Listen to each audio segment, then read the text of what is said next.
Where's Long Street in relation to this cemetery? So is it down on the lower part of Maple Avenue where they go up that back, that other? So Long Street runs from Warren. Oh, yes. It comes down the hill, and Long Street goes straight up towards the cemetery. So Long Street is parallel to. Is it blowing yet? Apparently those air Oh, yeah. vents are hard enough to make it go out. So Long Street runs parallel to Merchant and looks up to. Well, the more I thought about this Merchant Street one, I got more questions than answers. Or I should say I got more answers now than I had questions.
Let's see us, Joanne, Jake, Giuliano, Michael. I don't see Josh Akers. That's the only person. I don't see. I don't think he's joined yet.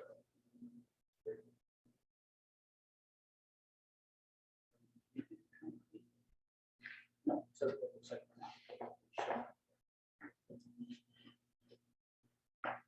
Speaking softly, no one can hear me.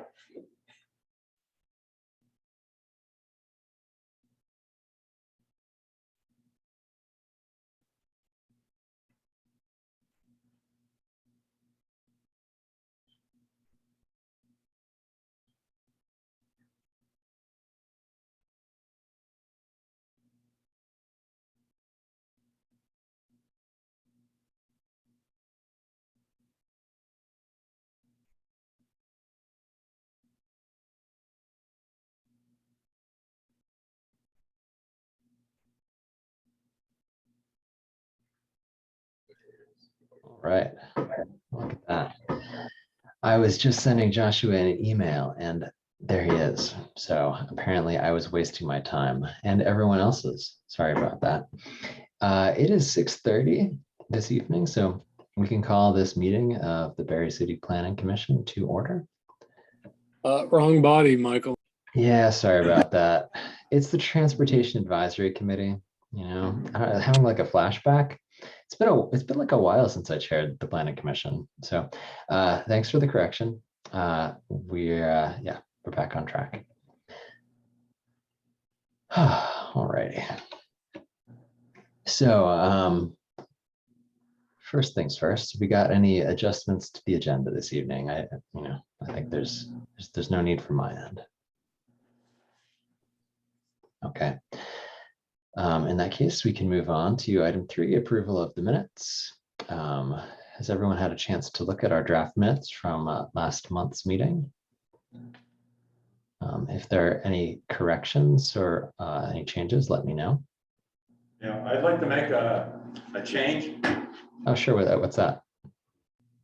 on the first page down at the bottom, number 5, V. Art noticed that a stop sign that is Enterprise Alley now has a strobe. I don't believe I said that. I said the symbols for the crosswalk have been raised above the stop sign itself, which it should be. Yeah, I don't remember you saying anything about a strobe either, and I didn't see that. So thanks for catching it.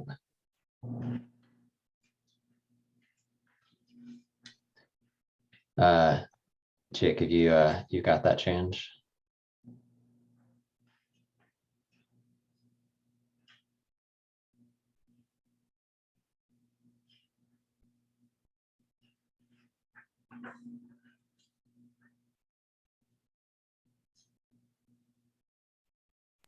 I'm It muted. seems like we it. could. It seems like we could just lose that line, right? Yeah, you can delete it.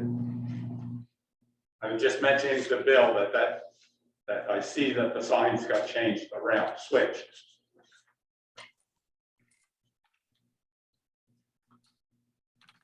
All right. Any other changes necessary? If not, I'd hear a motion to approve the minutes with that change. Yes, I'll make a motion approval. Thanks, Art. Do we have a second? Well, I'll second it in that case.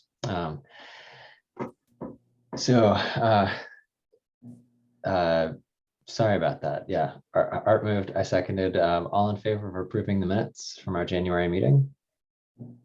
Oh, right, we're all remote. Well, I got a roll call. I forgot about that.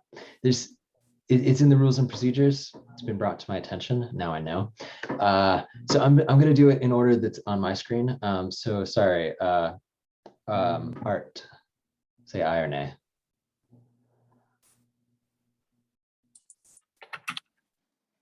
I didn't hear anything.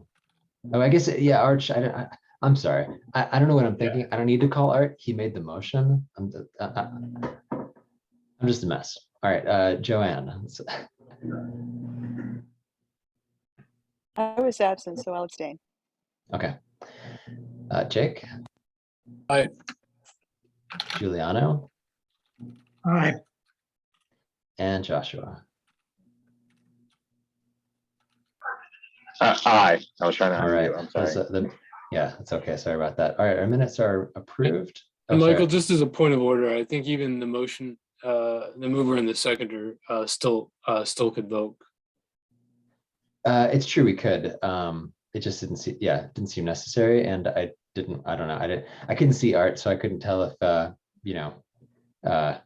couldn't tell what the reaction was. So, but I figured since he moved it, he was an aye vote. So anyway, all right. Joanne was abstaining. Yeah. All right. It appears that we do not have any visitors, so we can move on past visitors and communications. That takes us down to our Department of Public Works Transportation Report. As you saw in the packet, the department is busy with winter maintenance, and that's the report. We did have at least one thing come in for 5.2, which is the new resident concerns. Yeah, and I think that's not something anyone is aware of, but there was discussion of a stop sign on Boyce Street. Is that correct? And I saw somebody comment, so I'm getting emails from See Click Fix, which is cool. And I saw someone from the department perhaps commented on that. Yes, that was me. Oh, great. It had somebody else's name on it. So There's two comments on there. There was Okay. Mr. and myself, and then I included you on there because Bill and I spoke about that there. And then that's when we decided that there needs to be a policy for that there, because like I had said, if we, and Bill as well, if we do that one area, then there's concern for, now we have to do every single area, because that sees a lower amount of traffic rather than some other areas. So I think there were two opportunities for us in this. This is Bill Ahern. I believe that it's really useful for the TAC to weigh in on where and when stop signs are warranted. And the reason I'm saying that is, as Eli pointed out, there's a fairness or equity issue.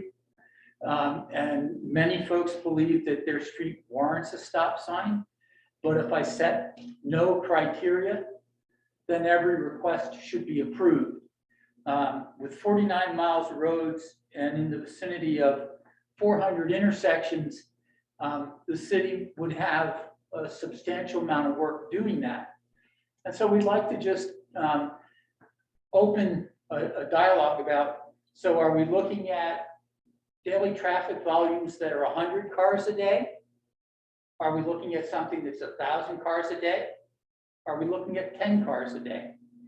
Or are we looking at other risks? So if I have an active pedestrian crossing, how should the city begin responding to requests for stop signs, recognizing that we really cannot accept all requests as being something we will do? And yeah, I think, oh, sorry. the other I thing think- was to let folks know See Click Fix is out there and that it's an intake mechanism, and we'd like to, the chair's already done that. He's taken a See Click Fix item and brought it to us in this category of citizen concerns. So very good. I think it makes a lot of sense for us to have a discussion about where the stop signs are warranted. And I think that what it makes sense to do with this is add this particular concern to our backlog, but with the note that says what we want to consider here is what is our threshold for installing a stop sign. Sound good to everyone? You could just, as long as you don't say, that's a terrible idea. Yeah. Oh, sorry. Go ahead. I personally, class 1 and 2 require a stop sign. Class 3, I think it's questionable on case by case. Well, we can, If you have obstructions on one corner, like Liberty Street and Yeah, Hill yeah. Street, I have some concern there. But I think it makes a lot of, four-way stops either. yeah, I think it makes a lot of sense for that to be part of the conversation about when it's warranted for when we get that on a future agenda. So I think that'll be very valuable. Are there any criteria that I should try to plan to address for the committee? I just mentioned several. One I have, was- yeah, I haven't thought it through right now, and I'm not expecting that it's going to necessarily like show up on the next agenda. So let's, we'll sort out what we need to, what we need to get in there, and probably not need to delve right now. Sounds good. Did anything else come up for the new resident concerns section? I had a telephone conversation with a resident of River Street, and I'll mispronounce their name for certain. Wayan, or something to that effect. My secretary spelled it. And the concern that they had specifically was loud trucks between 5 a.m. and 7 a.m.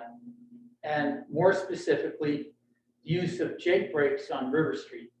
And so River Street. here's a level grade road that has a three-way stop on it. And trucks would come along River Street from the Center Street direction and decelerate using a brake Jake brake. So this isn't a new issue. It's one that we've looked at. Our noise ordinance does apply and would prohibit that. My expression to him was the TAC meets on this Wednesday, and he could join us if he wished. But I would bring it to your attention, and it needs just to be added to the list of reasons to support some action. I know that there was some draft legislation that was shared. I don't know if all the committee members saw it, but it was very specific in terms of altering an original manufacturer's exhaust system with anything that was louder. And it was a very clear, readily enforceable standard.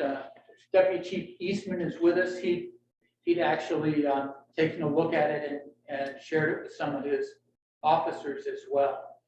So it's germane to this topic.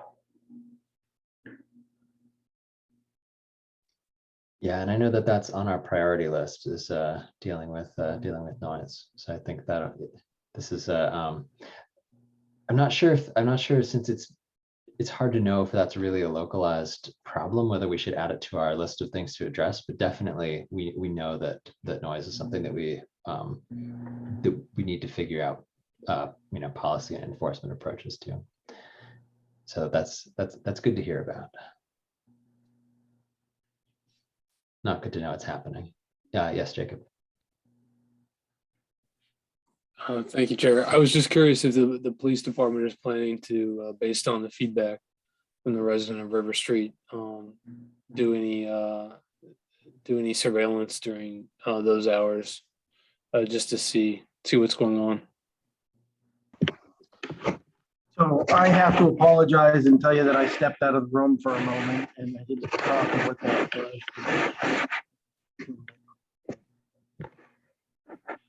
So to summarize, Director Ahern noted that he had a conversation with a resident on River Street related to the use of, or related to loud trucks and Jake braking as they're coming from Center Street onto River Street, and that the local ordinance could apply in this case for some enforcement action.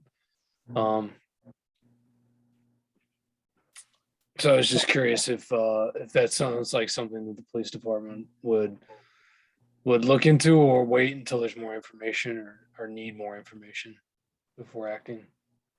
I will probably reach out to Bill and we'll get more information on that. But certainly anytime there's any issues like that in different streets, we like to hear about them and be able to focus on, give us some focus areas. So that'll be good.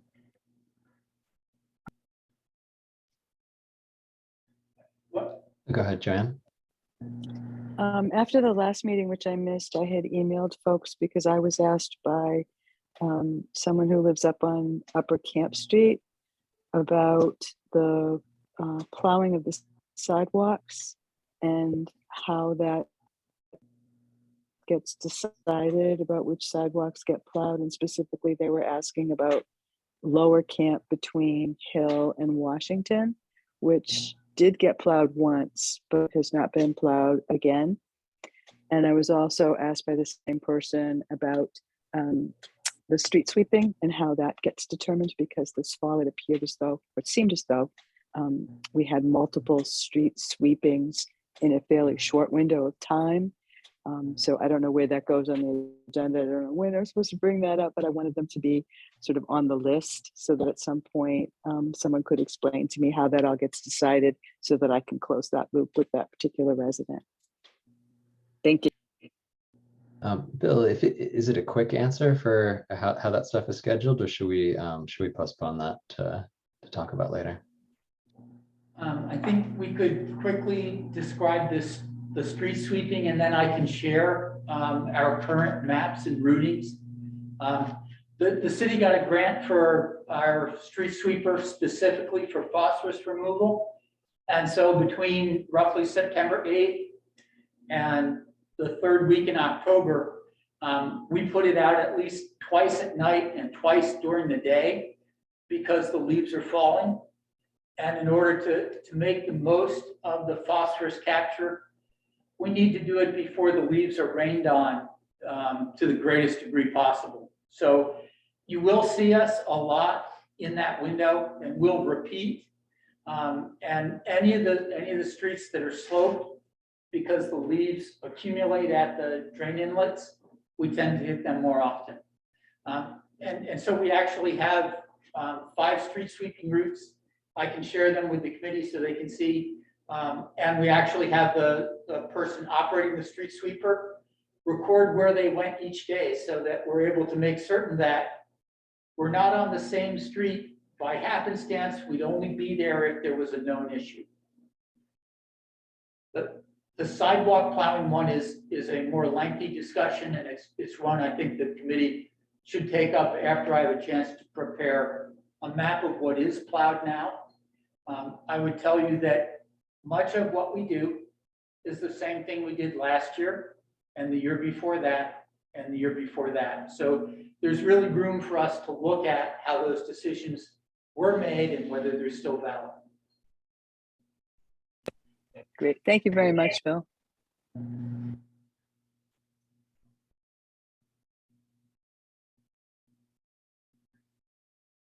Sorry about that. I was just jotting down a note for myself.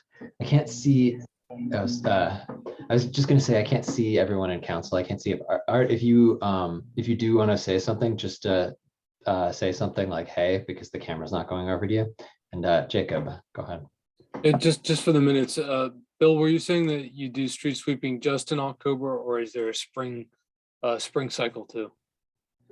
There is a spring cycle that starts usually around the 1st of April to the 7th of April, based on avoiding freezing conditions, because we use water and it's too high a risk for the street sweeper. We actually have an expanded schedule in the spring as well, but it only extends until about May 15th. And then we drop to 1 day a week through the summer.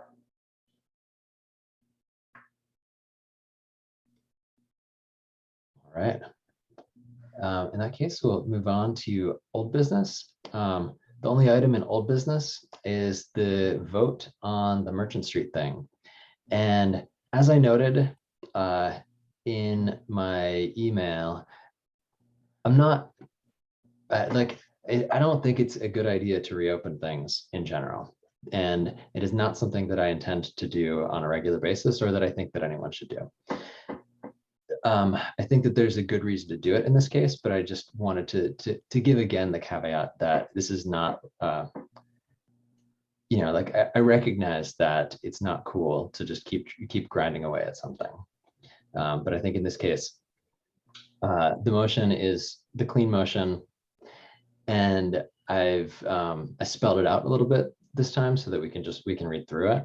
The other reason is we're all here, and I'm very grateful that everyone has come tonight, so we can get a clear record on where we stand on this. In any case, we had a short vote last week. We had in that we had only 4 members present. So hopefully we can have all of us just put this away for good. In any case, the motion that I'm bringing goes like this. Is the text from the agenda. I'm just going to read it out. Because the Barre City Municipal Plan states non-local traffic from Route 14 onto Merchant Street should be discouraged, and VTrans has provided an updated model that shows a left turn lane is not warranted here based on capacity. That's the quote from the project manager. And VTrans public crash data shows only 4 accidents near this location in the past 10 years, none of which caused injury. The Berry City Transportation Advisory Committee advises the Berry City Council to request VTrans provide a new design for project HES 037-18 without a turn lane onto Merchant Street from Route 14. So that's just an unpacked version of what we talked about last time, minus any discussion of sidewalks, which was the amendment that that Jake brought last time around. So that is my motion. Is there a second?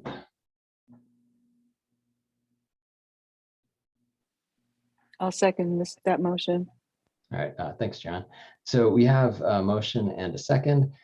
Is there any discussion of this before we proceed to voting? I have a little bit to add to this. Yeah, go ahead. What are you thinking? Well, I wasn't part of the discussion and then I read it, and I know of quite a few people who use that. And my question to them was, what happens if that left turn goes away? And these were people who live in Cabot, East Montpelier, two people from. Can I stop for a second? Sure. The motion isn't to remove the left turn. The new design has an extra lane for a left turn, a dedicated left turn lane. And the request is just to have the left turn happen in the normal travel lane. It sounded like you were saying, make it there be no left turn. Is that what you're saying? Yes. So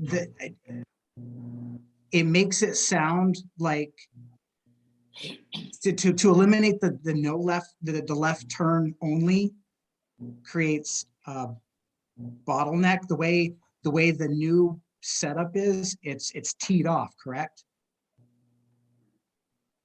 It comes to a T. Yeah, that's correct. So it creates more of a stop. So if you eliminate that left turn lane, you slow down Route 14. That may be, but that's not what the project manager says from VTrans. I mean, their volume analysis says that a left turn lane is not warranted. So I think we could imagine a possible use for it, but it's not what they say. But it was included in the design.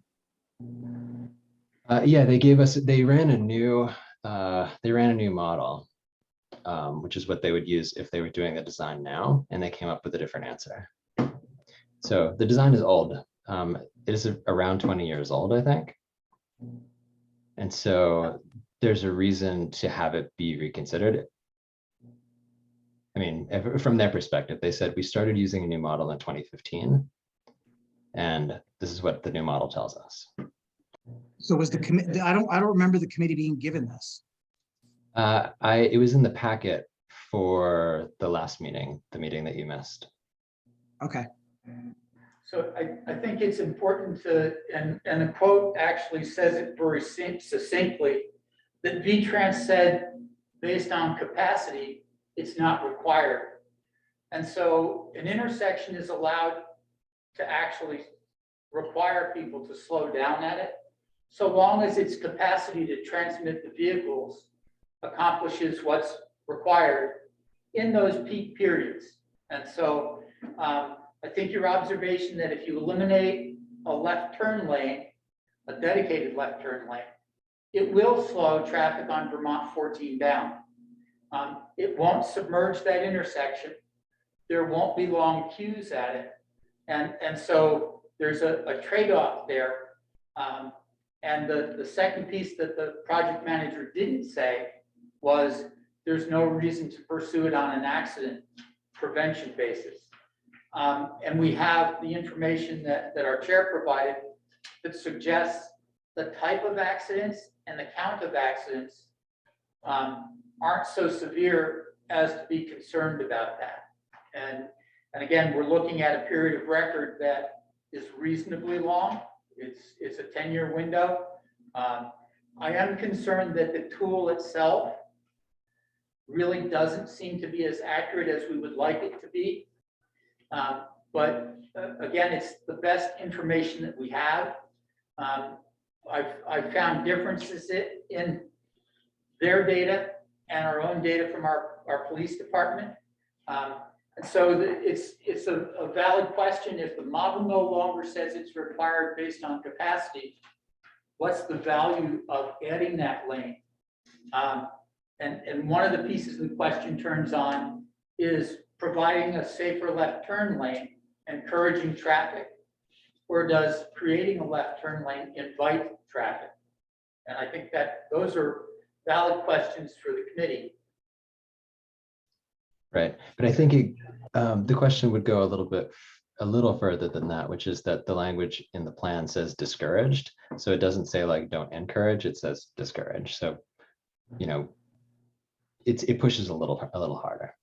Art, I don't know if you were going to speak because the camera keeps not showing you. So I'm really sorry if you're waiting. I will, because I'm reading right from what he says. He says the proposed additional of a left turn lane and realignment of Merchant Street are targeted towards mitigating the typical crash patterns that the intersection has experienced over the years. If you take the left lane out, you're really looking to have rear end collisions happening there. You've got 530 vehicles projected to turn. And that's what the existing is too. So they don't figure any more people are going to turn, but they still kept the 530 that are turning left on that road. And to me, if the city wants to go ahead and eliminate that left lane, I think they're leaving themselves open to a liability suit with an accident, rear end accident. And because you guys, or I should say, the city council has asked the state to take it out. I don't know how you feel about getting sued, the city. I prefer, I'm willing to be sued if it makes it safer. Well, I hadn't really finished my point yet. Oh, I'm that sorry, Juliana, I did, yeah, go ahead. In the discussion that I had with people, they mentioned that you've changed the plan. So all the current data no longer is relevant. If you change the dynamics of that intersection, it's not the same. It's a Y intersection right now. And if you change it to a T, those dynamics have changed.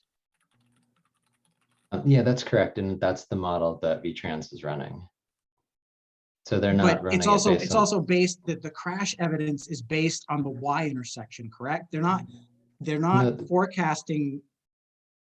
The crash is just the history of crashes at that intersection. Correct.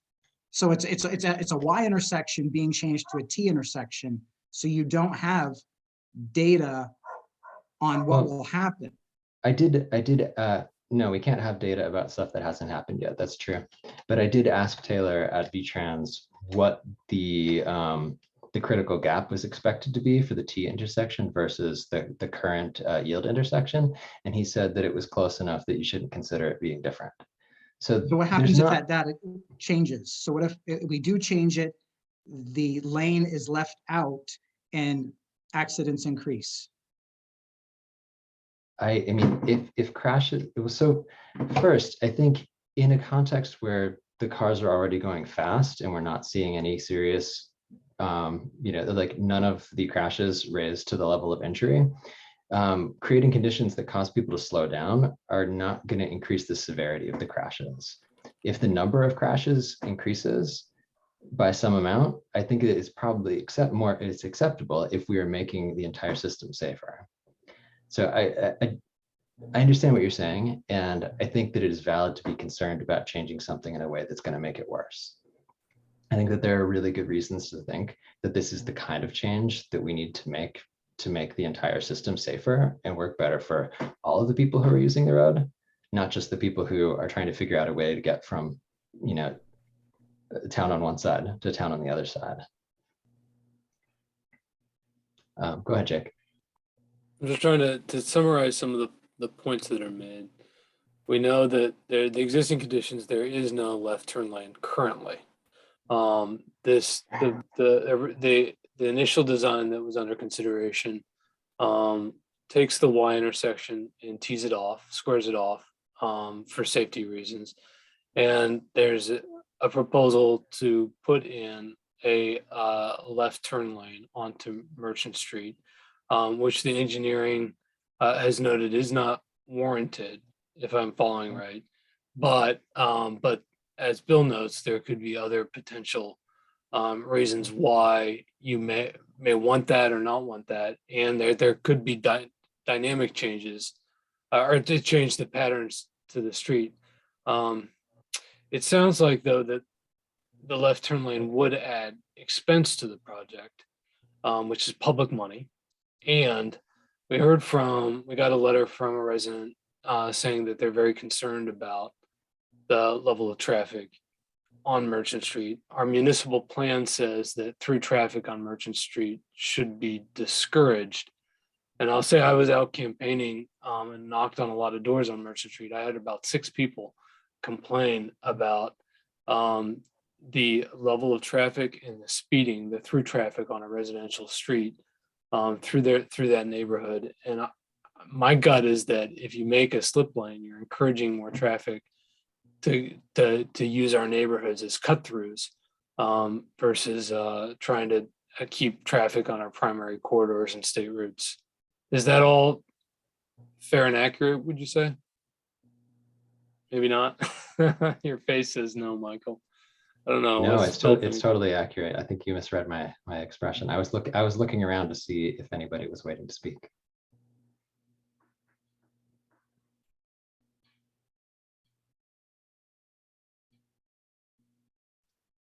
Well, I can't.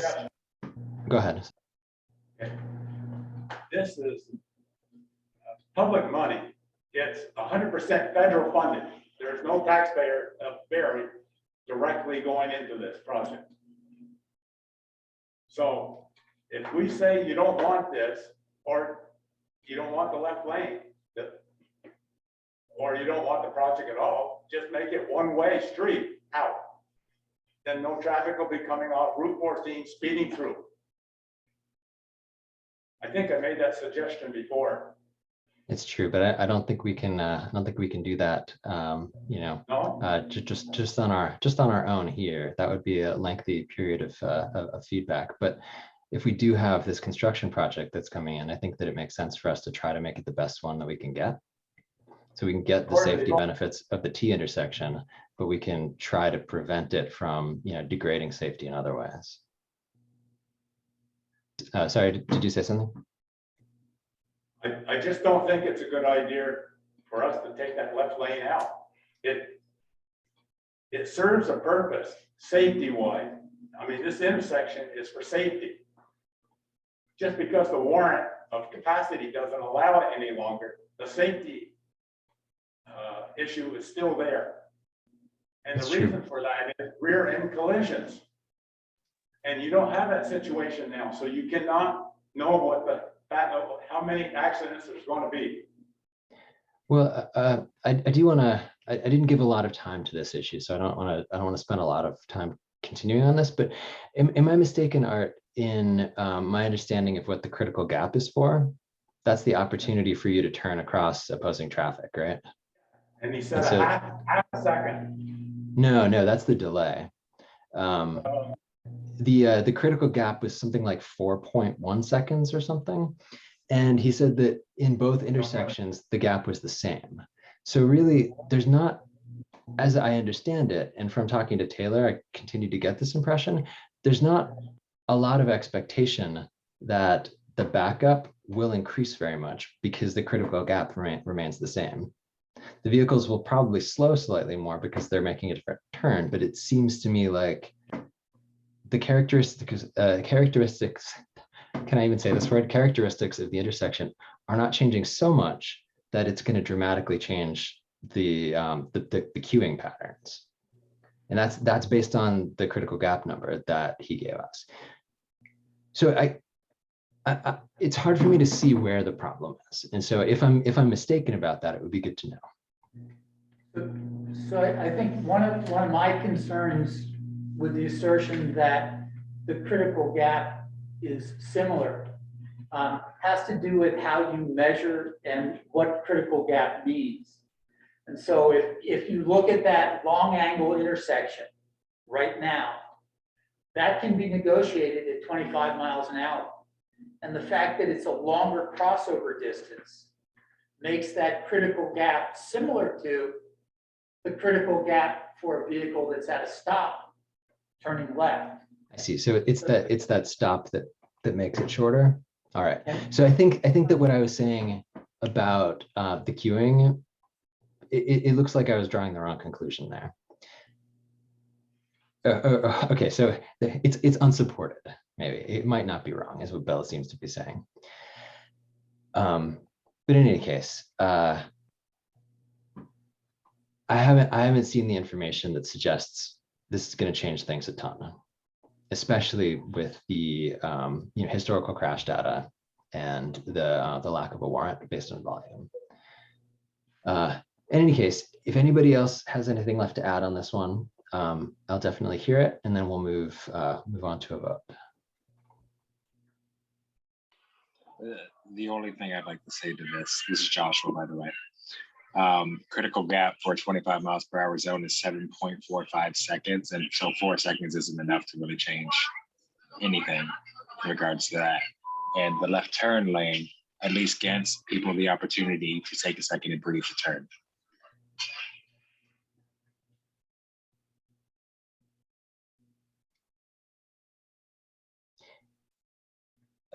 I guess I don't understand this part about the left turn lane, but if you don't want to elucidate, that's all right. Oh, no, I was just saying that when people stop and they're in the left turn lane, they have the opportunity to wait for a car to pass. And where you said the critical gap for that spot, I might be mistaken, but the critical, not you specifically, I wasn't sure who said it, but somebody said the critical gap for that spot was 4 seconds. What did I mishear that? Yeah, that was the number from the VTrans model. And what they were, the reason I was bringing it up and the reason that I was talking to Taylor about was that it seemed like in the redesigned intersection, the critical gap wasn't changing. And so the opportunity to get your car through a spot on the other side, a spot in opposing traffic, was not changing in the new design. So the case that I was trying to make was that you can stop in the travel lane if you need to, and it's not going to have that big of an impact. And in truth, that's what the volume model says also, because I mean, it was something like 2/3 of the way there to the warrant. So there's a lot of headroom before the left turn lane would be warranted based on volume. Oh, I understand that part of it for sure. I see where you're coming from with it. All right. Does anyone else have anything to add? Okay, well, we'll move on to a roll call on this motion. First, I'll go with Art. No, Sorry, what was that? no, Okay, no, yeah. Can we say nay? It's a little easier, I think, for me to distinguish. Thank you. Yeah. All right. Jake. Aye. Giuliano. Nay. Joanne.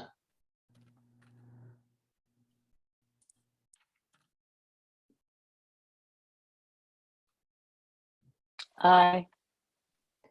And Joshua. All right. For the record, I know it is my motion, but I am also aye. In that case, we have a quorum majority of votes for that. And so the motion will pass. What I'll take with that is I will send the result of the vote in addition to this communication to council, and they'll do with it what they want to do with it.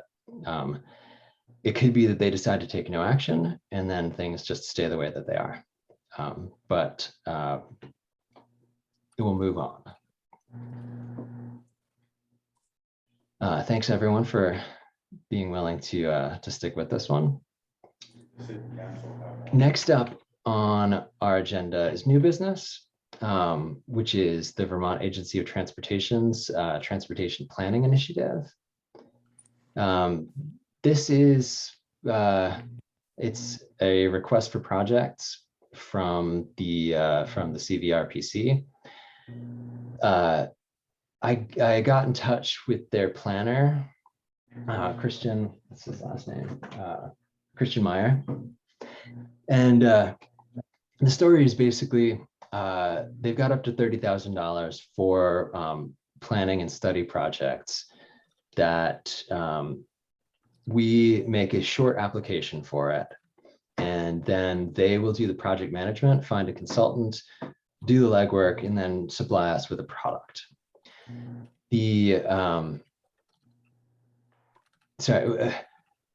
What I was thinking was something that we had discussed a few meetings ago. It would be a good fit for it, which is a demonstration traffic calming project. And I ran that by Christian, and he had said that it seems like something that both is a good fit for the scope of this funding, but also something that they would be pretty excited to do. So my hope is that other folks here will be on board with that and say, hey, that's a good thing for us to focus on. And that then we can fill out an application and get that into them by March 8th, I think. So before our next meeting, but then, get that into their competitive process and hopefully get some people on the ground. My first question is just to kind of take the temperature on, is a traffic calming demonstration the kind of thing that we'd want to see, we'd want to get some help in setting up the planning for?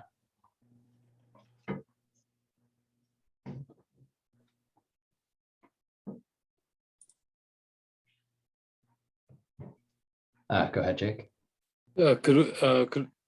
I'd be curious to know what staff thinks about that.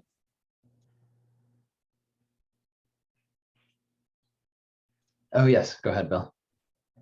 So I think traffic calming, particularly if we could pursue some ideas that we've already discussed. So if we could get a design for the alteration of Academy, Washington, and Church, that would be fantastic.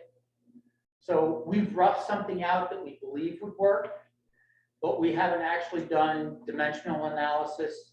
And so there are things, if they could do that for us, we could move further in the implementation process. If that's not quite a fit for them, then there are other traffic calming applications that we can look at. And in terms of getting us started down that path,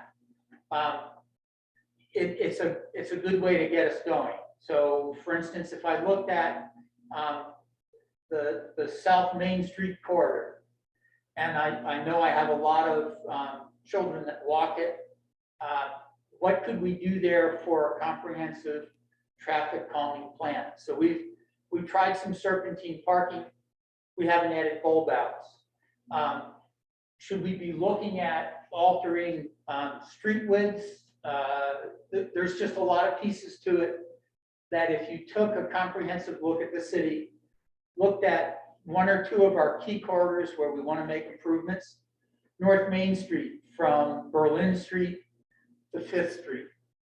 Again, a lot of pedestrian traffic and a fair number of illegal crossings, limited sidewalks.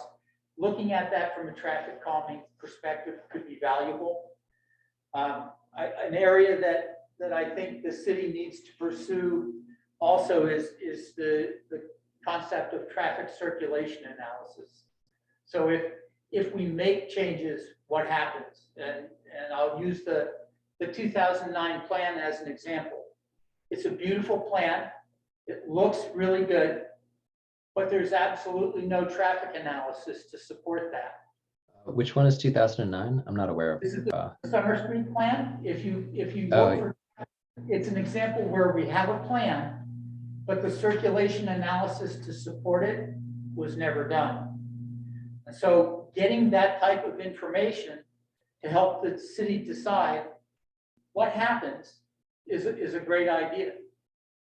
It's not fully getting to the concept of knowing what we would use for freight routes and how we would actually improve pedestrian access, but they're all related. And so I see the possibility for traffic circulation analysis requests as well, as something the city should pursue. It isn't any reason for the TAC not to pursue traffic calming. We're not limited to a single project, so I was pitching another one and I shouldn't have, sorry. It's okay. I think what we had talked about before was traffic calming in a neighborhood context.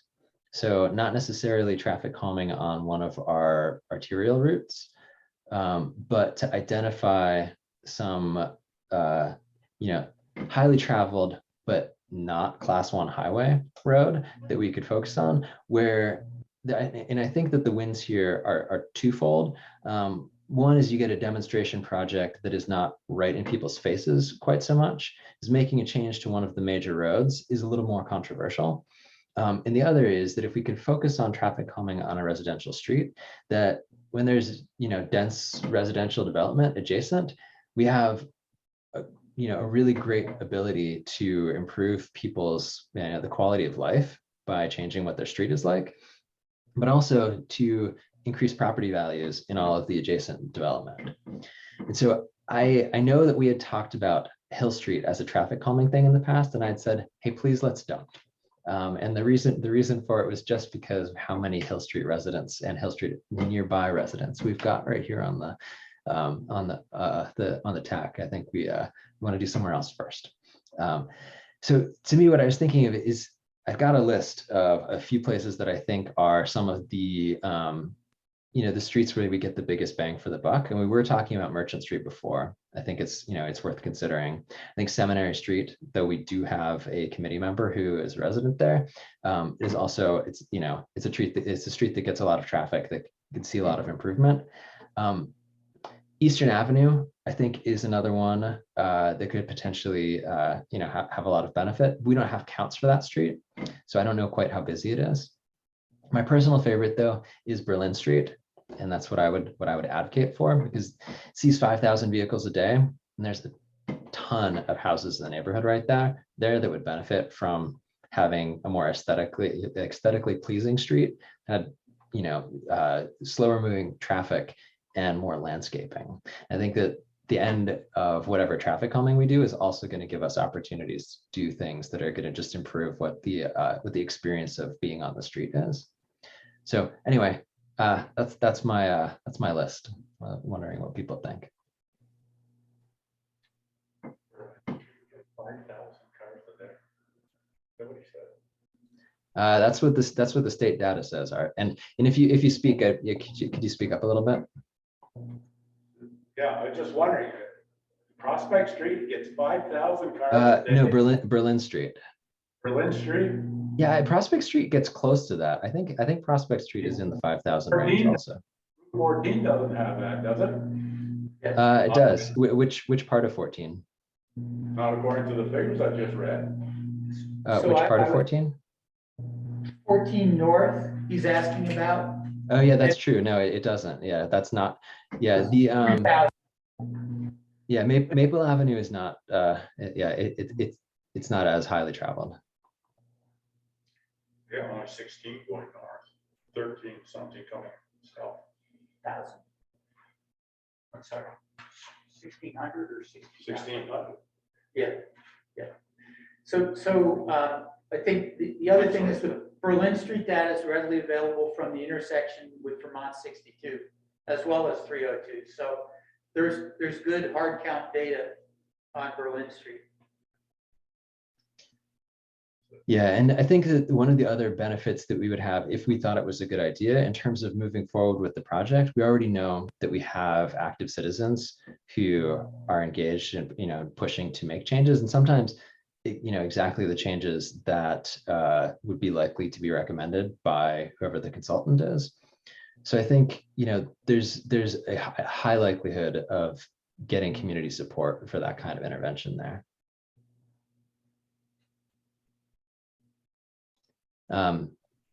Seminary Street, I think, is also very appealing. I think largely because of how we talked about wanting to, improve conditions around the school. But I would score Berlin higher in terms of what the benefit would be. So I think if people are, if anyone else wants to make a pitch for something, my goal is to get something together for this application, get it into them, and hopefully have it set up in such a way that it will, it'll float to the top in the competitive process. I mean, they have extra money, and what they want to do is just get these applications in, and then they'll pick the best ones to spend the money on.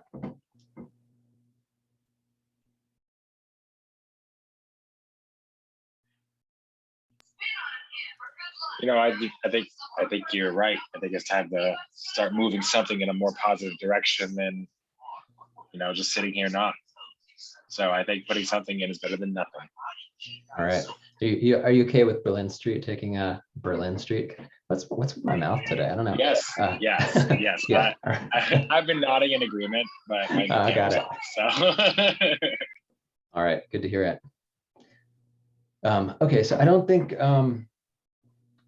I don't know if I'm going to do something. Actually, I think I do need to, I need to have a motion probably, because I think, Jake is waving, like maybe I don't. Yeah, I can make a motion to all right. recommend that Berlin Street be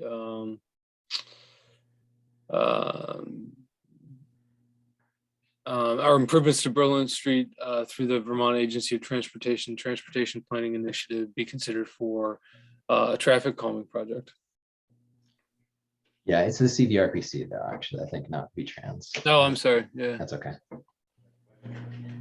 And that I'll shepherd through the application through, because I think that's what I need, is because I can't do stuff on my own, other than just being a citizen. So if you guys say, hey, our chair is gonna help with this, then I can go ahead and do it. So do we have a second? Oh wait, sorry. Is it okay that that's, that your motion says that I'm preparing this, that I'm gonna help prepare the application? All right, in that case, we have a second for that. I'll second that. Oh yeah, go ahead. I think Joanne got ahead. Sorry. Sorry, Josh. All right, any further discussion on that one? Okay, hearing none, I'm gonna go through the roll call. Art. Aye. Jake. Aye. Giuliano. Aye. And Joshua. Aye. And I guess since I called on Jake, I gotta call on Joanne too. Joanne. Aye. Thanks. All right. The motion is passed. I will, I'll send a draft to Christian at CVR, hey, I can't say anything, CVRPC this week and get feedback on it. And I'll try to get that, get that through the works as quickly as I can.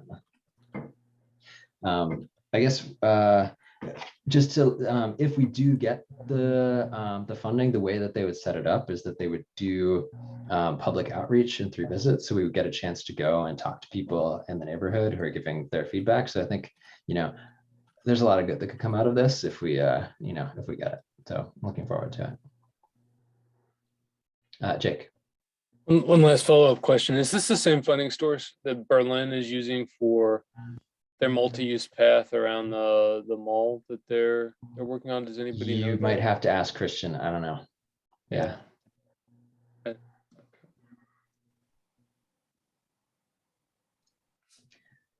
Yeah. So if it's for construction, no, this money can't be used for construction. It's only for planning. Yeah, no, I think they were doing planning work. Okay. All right. Moving on. Next on our agenda is policy for portable vehicle sign placement. I'm going to turn it over to Bill now. So in about a week and a half, the city is supposed to receive 4 radar speed signs. And they're again, there's a lot of issues to it, but basically they're usable in any 25-mile-an-hour speed limit. And so they will display speed. There are a lot of facets to them, including there's a flashing strobe if you're trying to indicate excessive speed. There are a lot of issues surrounding them. And one of the questions that I know that I will face is many people will want to see these on their street. How do we decide what to do with these? And what is a reasonable way to respond to requests? I identified 10 issues that I thought would help you understand kind of the scope of what the city is facing. We may well increase the number of these signs in the future, but our initial trial is to use 4. And with 4 signs, that will allow us to not only do speed measurement, but also to look at traffic counts. And you can actually use these speed signs to accomplish traffic data collection. So they have multiple purposes. They can be used for speed information. They can be used for traffic information. And depending on what your goals are, they're going to be assigned to different locations. There's also been some requests that were made for, I'll call them some semi-permanent installations.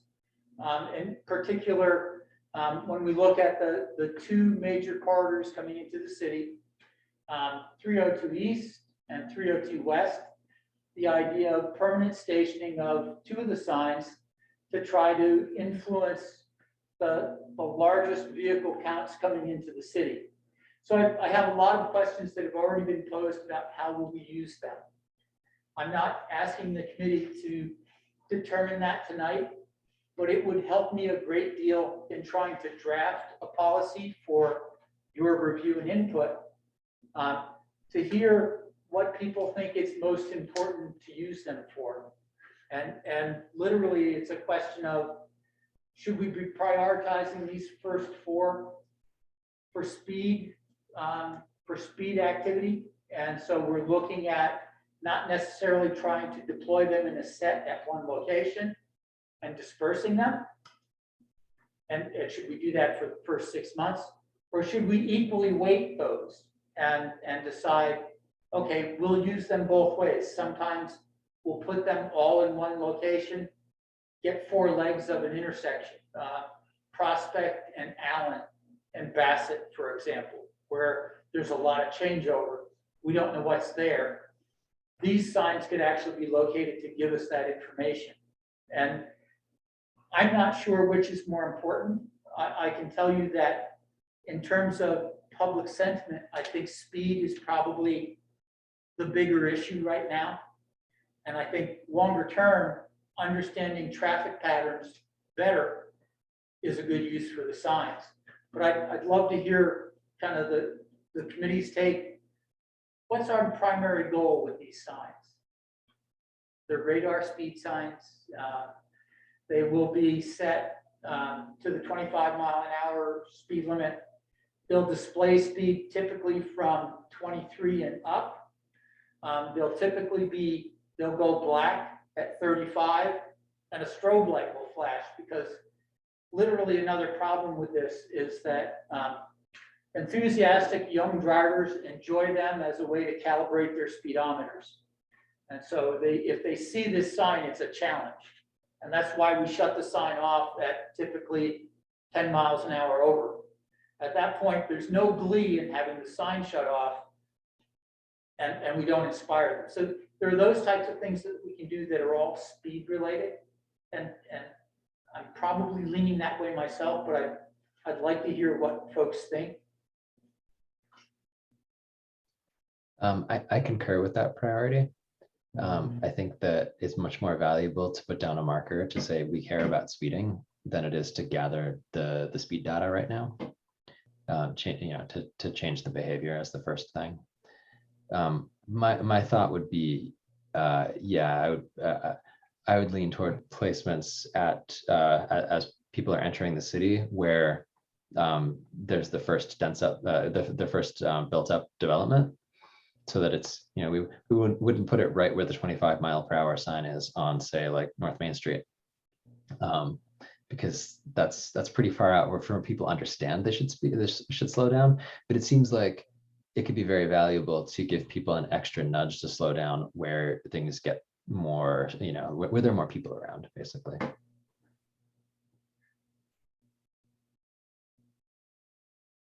Is that a shared sentiment? Anybody else? Jake? Oh, Yeah, Joshua my was gonna- experience of the mobile speed signs is that, you know, they make a tremendous difference when they're there. And then when they're moved, the impact is gone.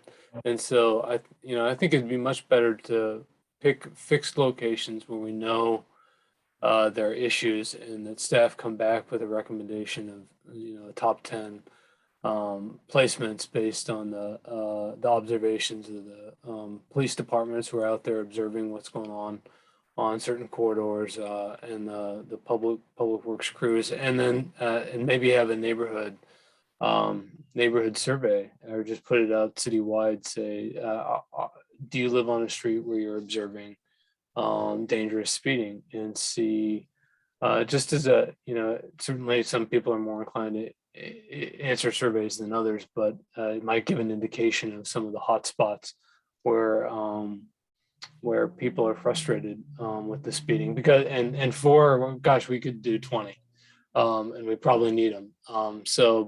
But this is so great that we're starting, and I think it's just get them in, make them permanent, and pick the locations well.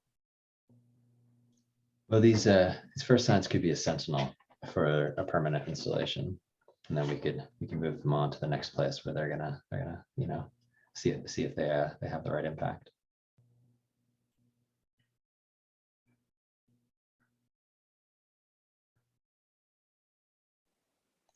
One of the questions, Joanne, I'm sorry. I Yeah, was go- just go going ahead, to Jen. say that I agree with what you've said, Bill, with what Michael and Jake have added. You know, let's focus on the streets that have the greatest number of cars driving down them, and where we have the greatest concerns for people driving too fast. And I'm excited that we've got 4 new signs that'll be in place soon. So thank you. Should get the speeding, the license plate at the same time. What's that, Art?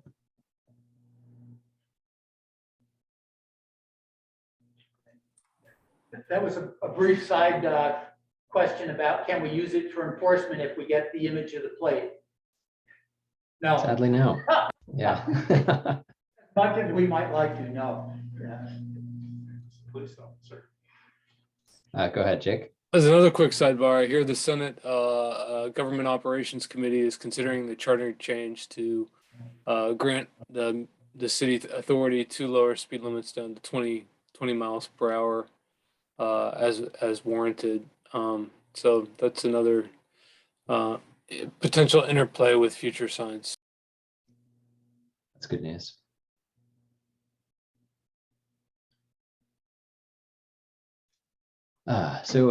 Bill, did you want to come back to us with proposed locations for the next meeting?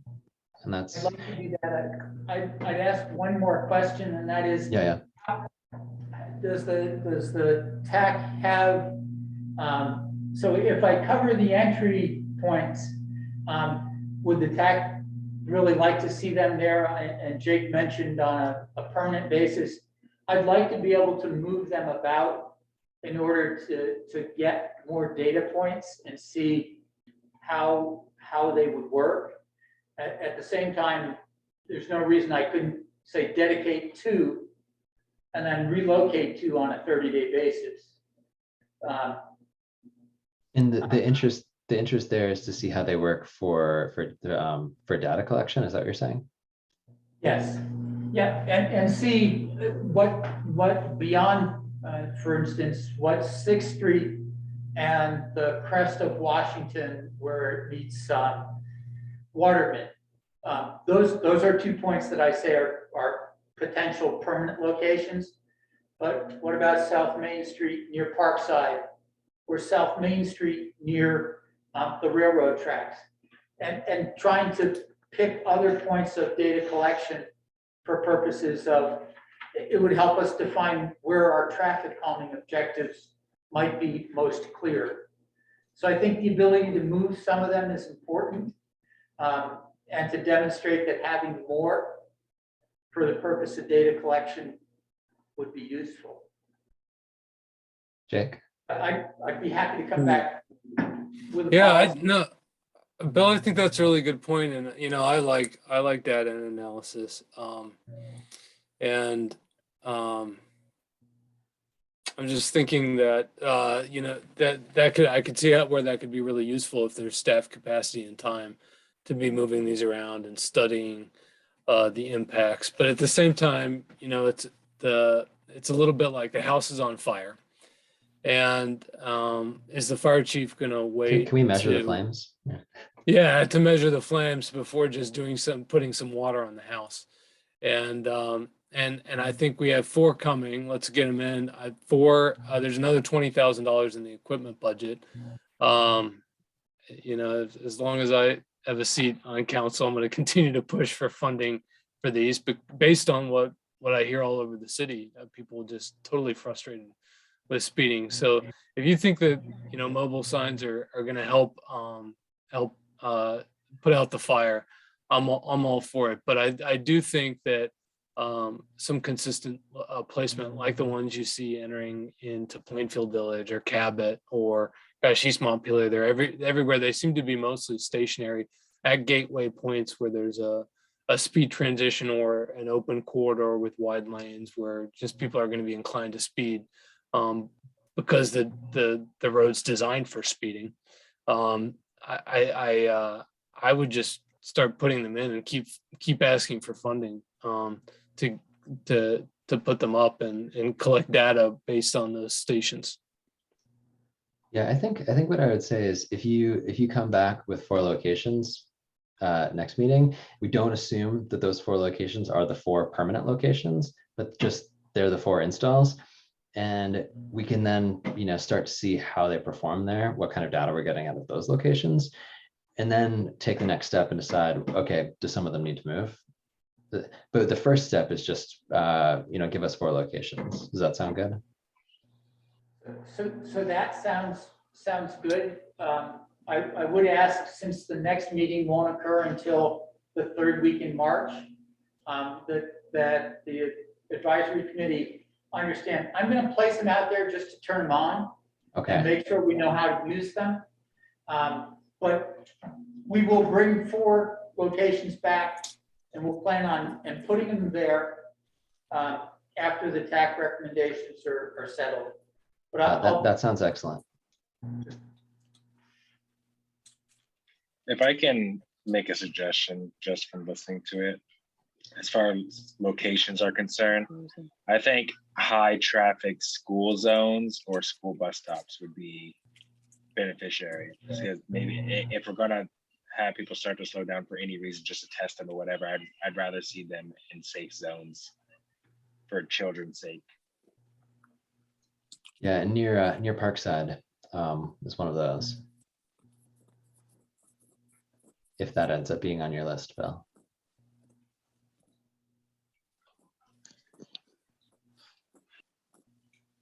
I will certainly try to test. Just the only comment that I wanted to, Go ahead, Joanne. the comment that I wanted to make is just that let's assume that the 4 locations that you choose are going to demonstrate that when people see these signs, they slow down. And then I think we just need to act quickly to buy more and put them in more places, because, you know, we need to stop talking about it and we need to just do it and get them out there. Yeah, thankfully we're able to make this step. So that is really positive.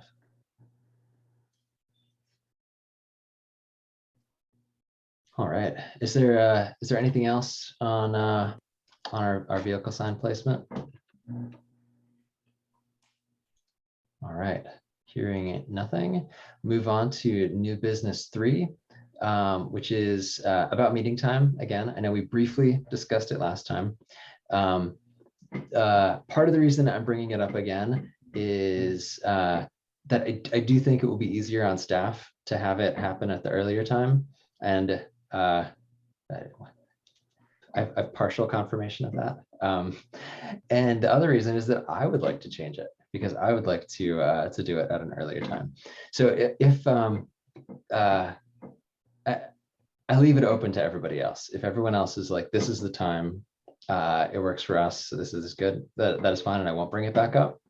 Especially since we're all here, this is a great time to see if this is the time that works or if we should go an hour earlier.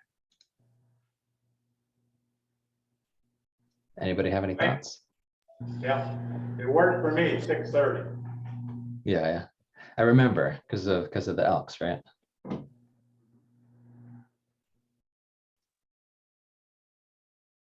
Anyone else?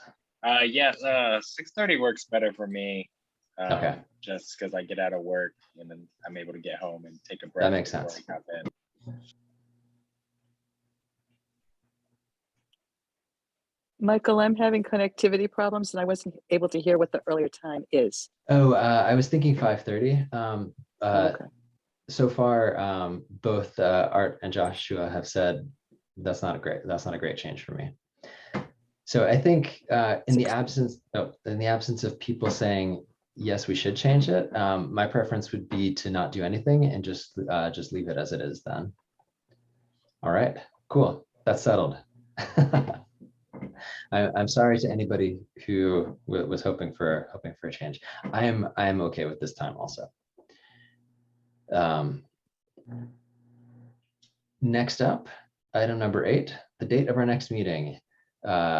It will be March 16th, if that works for everyone. And not hearing otherwise, yeah, our next meeting will be on March 16th. Does anything, I don't even know, like my talking, yeah. Does anyone have anything that they would like to bring to our roundtable as we close up our meeting? Yeah, Go ahead, Art. yeah. Is this council or this committee run by Robert's Rules of Order? You know, it's supposed to be, but I'm not very good at it. So it must be, right? Sorry, what was that? It's a public meeting, so it must be run by the Robert's Rules of Order. I do my best, but I'm not an expert. I'm open to any times that I'm wrong being corrected. Well, one thing for that Merchant Street, last week it was voted on. We had a quorum. It didn't matter. I mean, I don't know if it says that you can come back the next month or the next meeting and have another vote on it. Well, I did change the motion. Look that up. Well, my understanding is that it is not incorrect.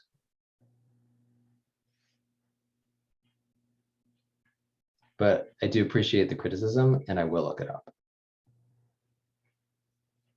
Okay. Does anybody else have anything to bring to roundtable?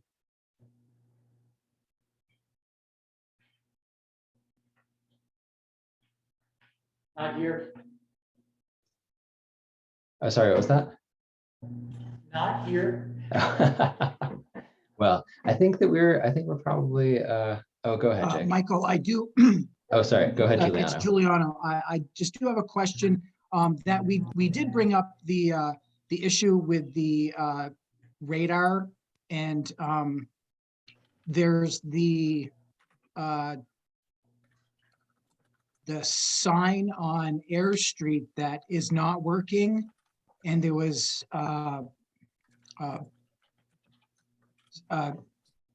was going to bring up the battery changes, and I don't know if that has been done or if it's working or not.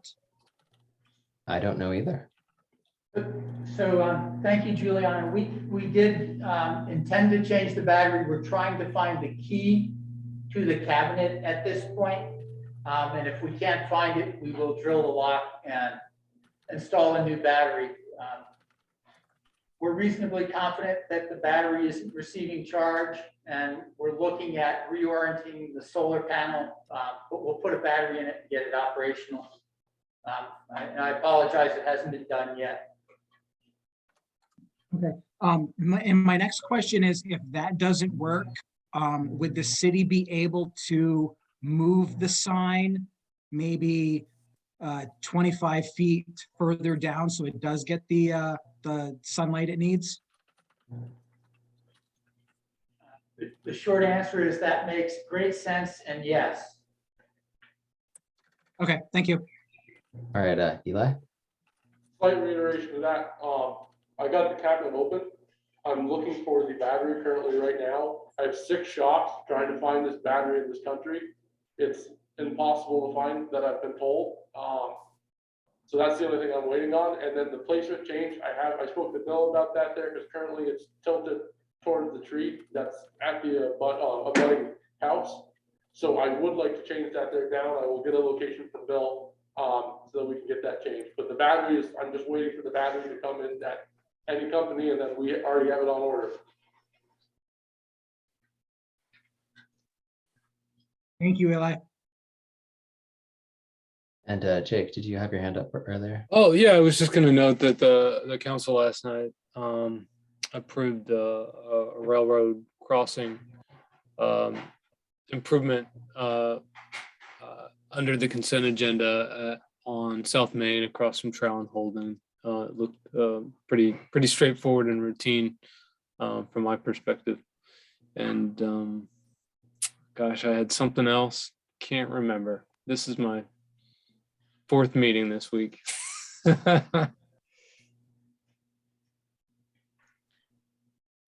Well, I'm sure it'll come to you eventually. But for us, if no one else has anything for the roundtable, I would hear a motion to adjourn. So moved. Second? I'll second it. All right. I don't think we need to do a roll call for the closing the meeting. All in favor? Aye. Aye. Aye. All right. That's unanimous, folks. I didn't hear Juliana, but I'm assuming. Anyway, yes, the meeting is adjourned. Thank you, everyone. Have a good night, and I'll see you all in March. All right, good night. Thank you.